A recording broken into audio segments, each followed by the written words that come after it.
मिद समय बन लेकिया जे सानताड़ी पारसी सेणा काते से ऑलचिकी सेणा काते चेद होयुआ ओना रेना कोनो गुरुत्व बनुआ मेनखान नितो केंद्र सरकार पाहटा खन अडी आयमा एआई रेना प्रोजेक्ट कमी चलाक कना आर नोआ प्रोजेक्ट रे जहां को सेलेक्ट दाड़ेया उनको को तो होयुक कना जहां को सानताड़ी ते ठीक ठाक को रोड दाड़ेया पुष्टो से को रोड दाड़ेया आर बांग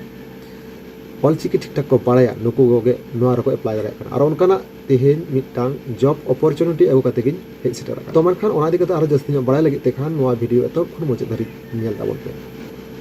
Santali audio recording Indian institute of science Bengaluru खना मिटांग अपडेट हेज अकना जहां अपडेट तो होयो कना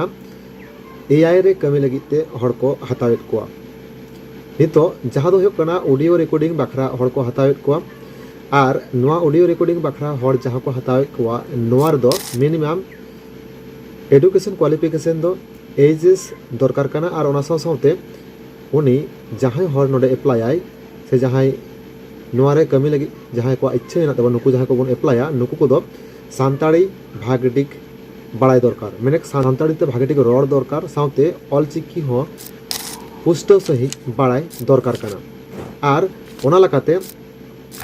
नोडे जहां लका तो ऑन स्क्रीन रे पे नेला तबन जहां नोटिफिकेशन को एम कदा नोआ नोटिफिकेशन पे नेल दाड़ेया आपे चेक लका नोआ कमी रेना डिटेल्स नोआ सनाम नोडे को एम कदा मेनेक नितो नोडे खन बारिया हुदरे हड़ को हतावेत को मिटांग दो कना सानताली ऑडियो रिकॉर्डिंग बखराते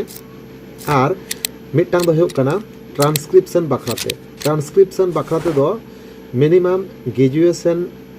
कमप्लीट दरकारा जे कोनो स्ट्रीम तेगे ग्रेजुएशन कमप्लीट लेखान गे ट्रांसक्रिप्शन लगे बन अप्लाई दाड़ेया आर रिकॉर्डिंग बखरा दो होयो कना मिनिमम एचएस पास दरकारा ओना हो जे कोनो स्ट्रीम तेगे तो मेनखान नोडे से नोआरे सेलेदो लगी तेखान अब चेलाकाते बन अप्लाया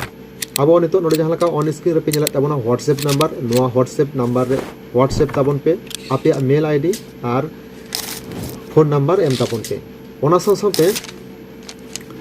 नोडे आर मिटांग जहां लका लय तरा लगती कना जहां दो कना ऑडियो रिकॉर्डिंग बखरा जहां दो कना जहां को जदि बेंगालुरु रे चलाव कते डायरेक्टली ओंडे गे चलाव कते ऑडियो को रिकॉर्डिंग आसे उनका जदि को कमी खान उनको को दो सैलरी दो मंथली फिक्स रेट को एमा को आर जदि जहां ओड़ा खना को कमी लगी दो कना नुकु को दो घंटा हिसाब ते को एमा को माने ओका लकाम कमिया 3 घंटा में कमिया उनका हिसाब ते को एमा को तो मेनखान तेहेन 16 जनवरी 2026 तेहेन दुटा भीतर रे तिकिन दुटा भीतर रे उसरा अप्लाई ताबन पे जहां व्हाट्सएप नंबर एम होइना नो व्हाट्सएप नंबर रे अप्लाई ताबन पे आपिया मेल आईडी और फोन नंबर एम ताबन पे आर नोआ को दिकते डिटेल्स आरो को बड़ाई चोबना मानखान तंग